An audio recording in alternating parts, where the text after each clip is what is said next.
పర్కామణి కేసులో సిట్ అధికారులను ఒత్తిడికి గురి చేసేలా జగన్ వ్యాఖ్యలు ఉన్నాయని ఎమ్మెల్సీ బీద రవిచంద్ర ఆగ్రహాన్ని వ్యక్తం చేశారు. వైఎస్ జగన్ హయాంలో బలహీన వర్గాలకు చెందిన వ్యక్తులను గౌరవించలేదు అన్నారు. Pollution board control board chairman గా పి కృష్ణయ్యను నియమించకూడదు అని బీదా ప్రశ్నించారు. సిట్ ఎవరిచ్చారు?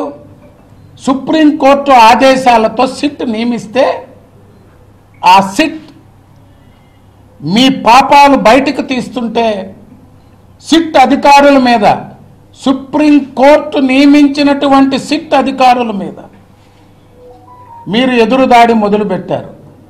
వారిని ఒత్తిడికి గురి చేయాలని, భయభ్రాంతులకు గురి చేయాలని ఏం మాట్లాడారు? వైఎస్ జగన్మోహన్ రెడ్డి 5 సంవత్సరాలు ముఖ్యమంత్రిగా పనిచేశావు. నువ్వు